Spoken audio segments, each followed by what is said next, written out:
followed by Peristou Serrera, who has been a postdoctoral researcher in Brussels over the last year.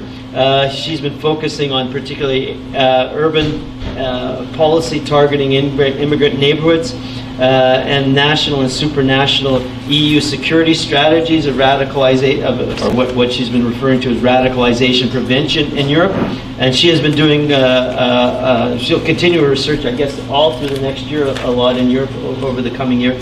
So I'm just going to pick up from where Stefan kind of talked about basically the role of security politics, the state security politics, and the increasing role that the EU is actually playing in bringing in city authorities and urban authorities into both the formation of security politics, but also implementation of that. And I'm particularly looking at radicalization prevention, the whole discourse in security politics around radicalization prevention. That has been kind of around since 2001, but recently, particularly since 2015 and the attacks in Europe, it has actually become the security topic and the security issue for the European Union and for the member states and also for the cities and city authorities. And that's precisely because of the recurrent increasing attacks in European cities. The majority of them claimed by the forces of Daesh. So now there's this phenomenon of radicalization that the state, through security politics, is trying or claim that they're trying to prevent. And it's important that, so two things about that is important to begin with. One is that it's sort of like a continuation about the discourse on radicalization is a continuation of extremism. That has been going on throughout the 20th century, but somewhere like around 1980s, after the collapse of the communist bloc and the first Intifada and the Iranian Revolution, that this sort of like political Islam became that's the moment, sort of conjunction that political Islam became the enemy of the West, and it became like part of extremism. But the attack at the time, or the way that security politics in Europe and the West would understand extremism, was in relation to the membership and organization. So Muslim organization, membership into this organization. And with the case of Europe, it was usually these organizations were outside of the territory of Europe, but some of their followers were inside Europe and they would have some activities in Europe. With the whole thing about radicalization, that sort of kind of like started also with the war on terror, but particularly the moment of the failure of the war on terror in Iraq and Afghanistan and this insurgency there, that kind of also followed with with the Madrid bombing and the London bombing. Then the sort of like the third turn into radicalization, and the issue with that is that now radicalization is about people's ideas that can become terroristic. So now, since 2015, this has become the major security issue for Europe. And although and it's important to say that the meaning is actually quite vague. So the European Commission meaning, definition, which is almost the copy paste of the UK government preventive strategy, is that radicalization is a complex phenomenon of people embracing radical ideology that could lead to the commitment of terrorist attack. So it appears that radicalization is sort of like all over the place. It's this free-floating idea that everyone can affected with it. But in reality, when you look at like the policies and policy debates at the EU level, what is happening at a multi-scale actually, the debate at the EU are being organized by the city, and way more, like the expert that comes from like the NGOs or the institute that the EU has actually funded, or urban authorities or people who have been urban experts.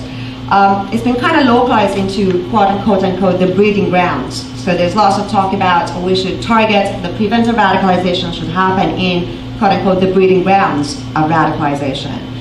And what are those breeding grounds of radicalization? Those are the neighborhoods like Molenbeek, like Saint-Denis, neighborhoods that are being kind of targeted as the breeding grounds of extremism, terrorism, radicalization. And in practice, these are majority non-white, low-income neighborhoods, non-white neighborhoods in European cities, and mostly in Western cities here, because like in Toronto we also have it in terms of like when you think about post-war suburbs and quote-unquote priority neighborhoods, for example.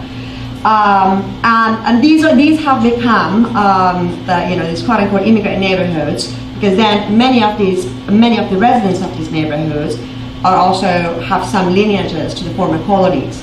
So kind of going back also to what Stefan kind of talked about, the neo-colonial dimension of what is actually happening in terms of like EU politics, and what I kind of like, so I guess my research and also my talk is about like emphasizing this neo-colonial dimension in security politics, and how the figure of the immigrant, so the non-white working class, is actually turning into the enemy within in European cities. And this is getting quite more evident in the recent actually policy debates in Europe. How much more time I have? Yeah. Okay. And it is important that to remember how these neighborhoods have shapes and have forms. So there are the consequences of racial segregation, of uneven development, of lack of proper integration and social development in European cities. So yes, there is a racial segregation. Places like Molenbeek is very different, for example, in Brussels or Scorpion for that matter, from the European quartier. Physically, demographically, you go from a quite white, wealthy, well-kept neighborhood to a very poor kind of not with that much infrastructure, and very, very diverse in terms of non-white population, very, very diverse population. So it's like absolutely different in terms of like what kind of social life you also would have there. But the thing is that the reality of segregation, that has actually, the EU has, because of its integration policy and because of the whole competitiveness of particular regions, actually have very much, in the last 20 and 30 years, have very much added to the production of these neighborhoods, these pockets of poverty, and also like being, that are populated by non-white working class.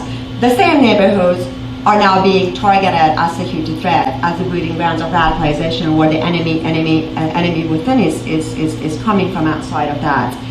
And what is interesting and at the same time troubling is that the kind of strategies now that are being introduced as sort of like the best practices for radicalization prevention is a form of continuation of counterinsurgency.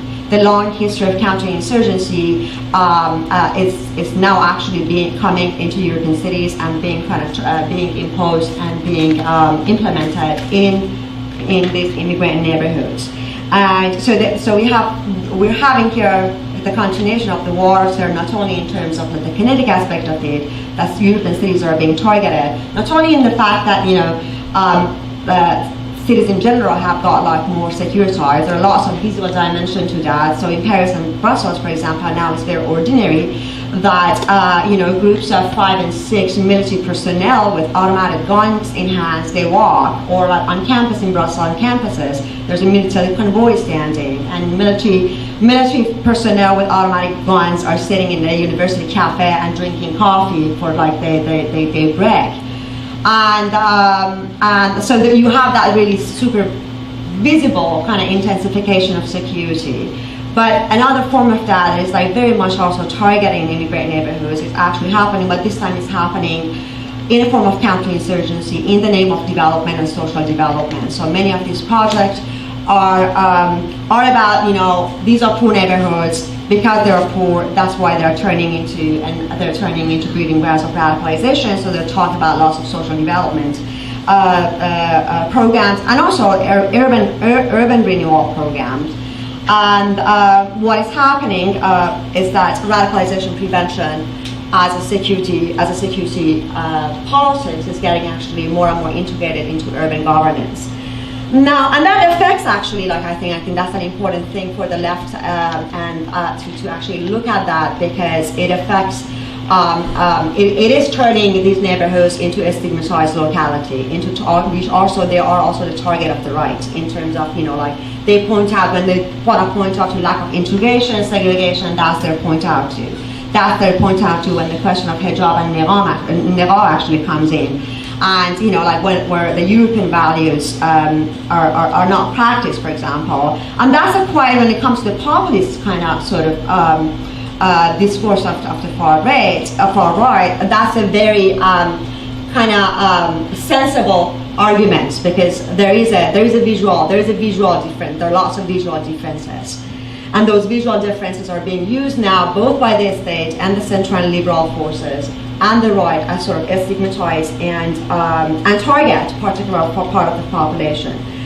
Now going back to Toronto, because Greg asked me to kind of relate it to here, and then the left, I quickly want to say that what is happening here right now is more intense, and I think it's right on what is happening here, but that is not much different, for example, in Toronto, because many of these neighborhoods, the Bonio in Paris, the Quartier in Brussels, and the post-war suburbs here, these neighborhoods in the last 20 years, have been the target of the state intervention, from policing to urban redevelopment to the privatization of public housing and social housing, and a whole displacement of population.